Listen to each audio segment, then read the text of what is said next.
んこんにちは。サムライ報道局の佐々木です。今動物愛護センターに来ています。殺処分ゼロを達成したこの施設の職員さんにお仕事を見せていただきます。それでは早速行ってみましょう。こんにちは、施設職員の宮本小次郎です。今日はよろしくお願いします。すみません。はい、どうされましたか？宮本さんが自己紹介している間に早速来客がありました。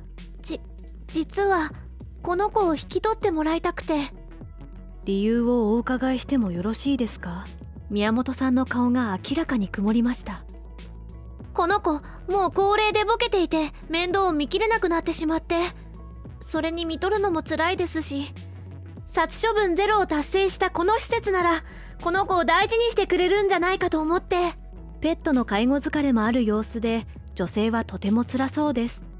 彼女の主張には一理ありそうですが、なぜだか宮本さんの表情は硬いままです。必ずしもこの子が処分されないとは限りませんよ。どういうことですか？うちは殺処分ゼロを達成しましたが、その年に150匹の犬猫を殺して処分しています。殺処分ゼロなのに殺してるってどういうことですか？殺処分にカウントされるのは譲渡可能と判断された動物だけです。衰弱や病気、噛み癖があって譲渡できないと判断された動物を処分した場合は、動物福祉などの観点からの処分や安楽死処分という扱いになり、殺処分とは別にカウントされます。譲渡できるかどうかの基準は各自治体が独自に決めています。うちはガイドラインがありますが、中には基準がない自治体もあるんですよ。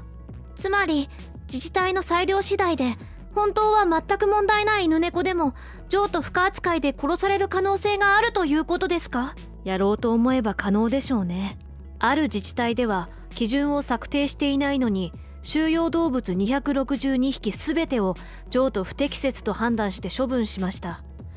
もちろん本当に誰が見ても譲渡不適切な状態だった可能性はありますが、これはあくまでも噂ですが、不衛生なところに放置して譲渡不適切と判断される状態になってから処分するところも。聞きたくない！ですから、あなたの子が高齢で衰弱して譲渡不適切と判断されれば、殺処分の数字に見えないところで処分される可能性もあるというわけです。うなだれる女性。殺処分ゼロという綺麗な数字の裏にある予想外の真相を受け止めきれないようです。でも最近はボランティアさんが積極的に引き取って新しい飼い主を探すことで殺処分をなくした地域もあるんですよね。はい、それは事実です。でしたらその方たちにお願いして。865匹中546匹。施設で収容していた犬と猫が865匹。そのうち546匹をボランティアが引き取ったんです。1年の間にね。引き取る数が多い気がしますけど、大丈夫なんですか？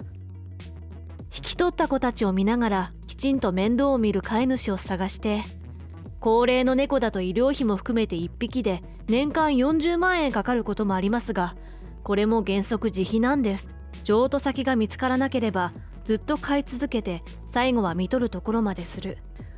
これを毎日毎月毎年してるんです。簡単に言いますが、すごい労力と出費と覚悟のもとで成り立っているんですよ。だから全国各地でパンク寸前のボランティアが増えているのも事実です。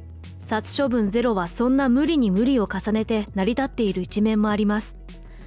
もしボランティアさんの受け皿がなくなったら、動物たちは。重たい空気が流れ、その場にいた誰もが口を閉ざしました。ちなみに処分はどのような方法で？処分方法は自治体によって異なります。うちのように麻酔注射による安楽死もあれば、ガス室で窒息死させる場合もあります。これが特に悲惨なのです。動物たちは檻から出されて移動します。これから起こることがわかるのでしょう。今までおとなしかった子が外に向かって吠え続けたり、抱き合って震える子もいます。動物たちは殺風景な広めの部屋に入れられて、スイッチが押されると二酸化炭素ガスが充満して少しの間のたうち回り、やがて窒息死します。その後遺体は焼却されます。中にはペットが高齢になり見とるのが辛いからと引き渡されて処分された子だっています。罪もない子たちを処分する担当の心理的負担もかなりのものです。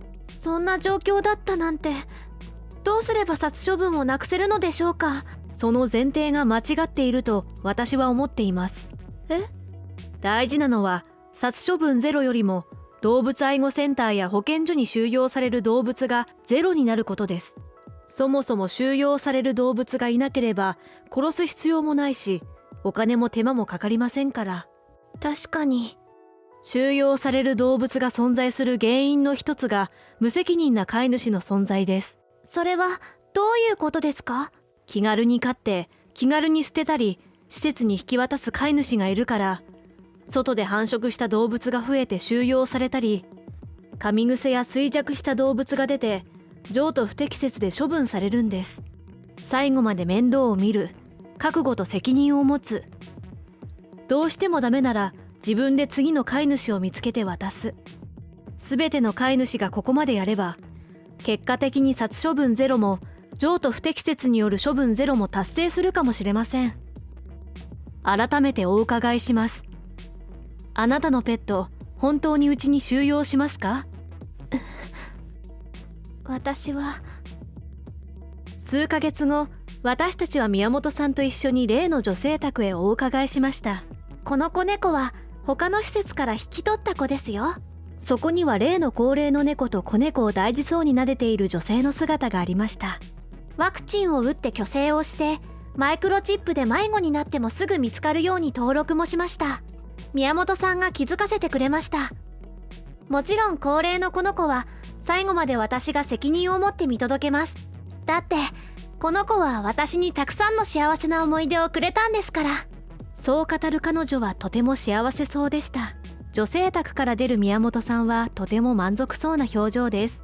政治家は殺処分ゼロという数字にこだわっていますが、現場の人間から言わせていただくと本質はそこじゃないんです。私たち職員は動物たちを保護したり、新しい飼い主を見つけたり、時には処分するだけが仕事ではありません。今回のように現飼い主に最後まで責任を持つことの大切さに気づいていただくようにお話しすることも大事な役目なんです。それこそ殺処分ゼロでなく収容動物ゼロを目指したいですね。そうなると失業の可能性もそうなってもまた動物関係の仕事がしたいですね。動物は人を幸せにしてくれますから、私も動物を幸せにしたいんです。そう語る宮本さんの背中はとても力強く見えました。